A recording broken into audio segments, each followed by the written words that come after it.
皇上驾到！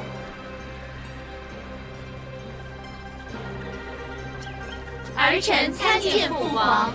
平身。谢父皇。如何？字写的如何？你们是不是都心静神定，修心养性呢？是啊，父皇，儿臣写了一上午，就整个人都祥和了。如今儿臣在写不同书法的寿字，预备写一幅百寿图送给父皇，望父皇日日添寿啊！好，好。父皇，儿臣也在写福字，准备写篇添福图，为父皇添福的。好。父皇，皇姐的千福图也不如我的千字文，里面的真言道理教会我如何做人。父皇，你看看这句：盖此身发，四大五常，恭为居养，岂敢毁伤？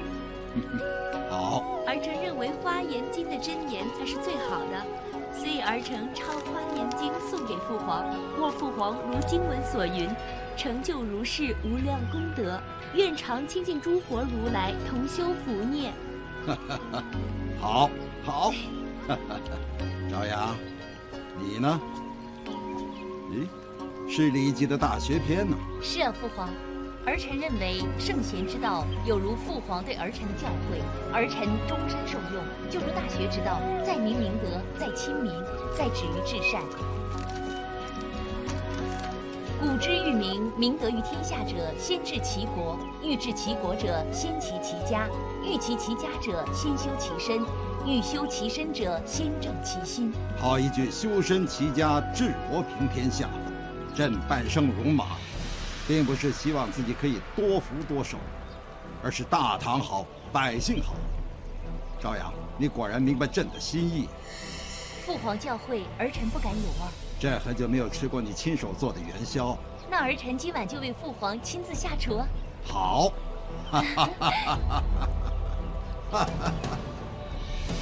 什么齐家治国，说的好听，但是心里是不是这么想啊？哼，他有这么好吗？为国为民呢，只懂得讨父皇的欢心，虚伪。你们说？三皇姐，你刚才那篇字呢，真的写得很好。还用说吗？三皇姐一向是我们姐妹之中最乖巧、最有本事的那个，而且貌美、心地好、仁慈，人品也高哎。谢谢。对了，三皇妹今天晚上跟父皇吃元宵哦。三皇姐，你替皇妹在父皇面前美言几句。我现在呢，很努力在背《论语》了。三皇妹那么聪明睿智，不说也知道怎么做，说的都是好话，做的都是好事哎。那当然了，要不然怎么会得到父皇的欢心呢？是啊，是啊。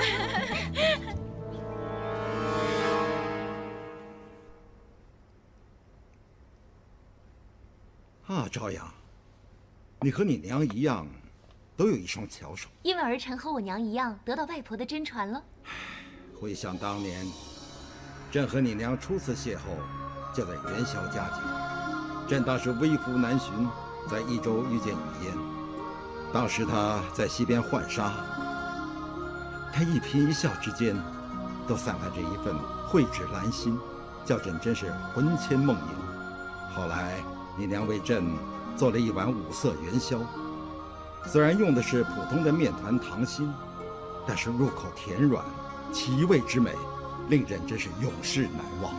我记得外婆说过，做元宵就有如夫妻相处之道，既要细心，也需要耐心。丈夫就好比面团，淡而无味，但若加上妻子的一点糖心，两者融合在一起，黏腻缠绵，味香带甜，足以令人感觉幸福黏黏。这点糖心，其实是为人妻者对其夫君一份爱意。但是外婆说过，娘的五色元宵味道已经变了，变得不再甜，因为娘是流着眼泪来做元宵的。是朕辜负了雨嫣，还要朝阳在宫外受那么多苦，到6岁才接你回宫。儿臣深受父皇恩宠，是几生修来的，何以言苦啊？朝阳修来的除了朕恩，还有驸马这个忠直人。敢言进谏是难得之才，金多鲁这个驸马在众多驸马之中是最好，最与众不同。是吗？夫妻之道贵乎坦诚相待，互谅互让。那朝阳和驸马可不可以每人让一步？儿臣向来人敬我一尺，我敬他一丈。如果他肯让，我怎么会这么小气不让哦？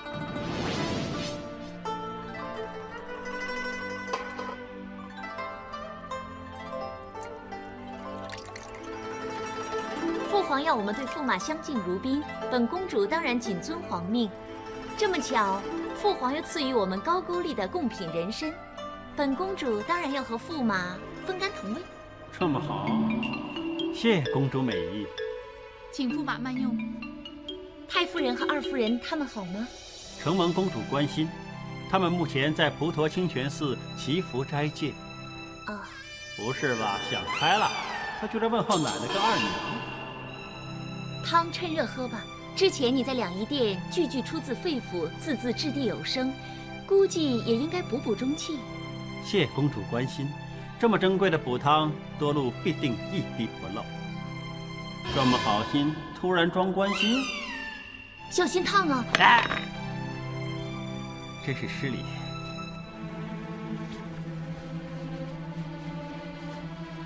用我的。好。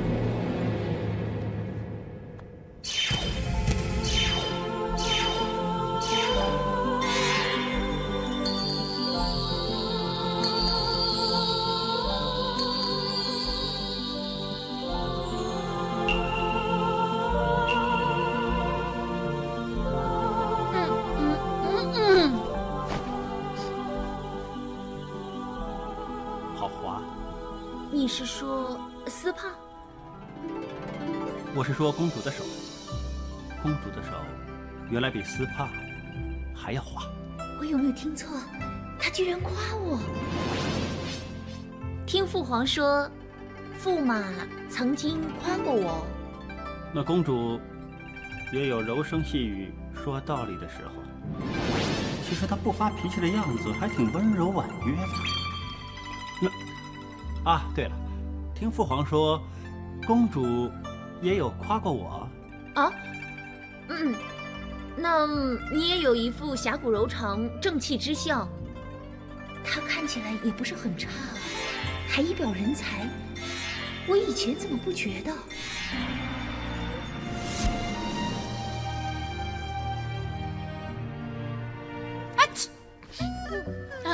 对不起啊。父皇送了一套白玉棋盘给我，你会不会下棋？不如改天切磋一下。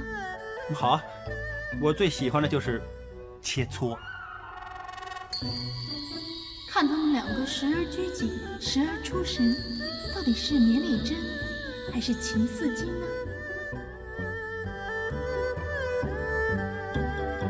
闲着没事泡泡手，皮肤更加滑溜。不过手泡得多，反而会起皱。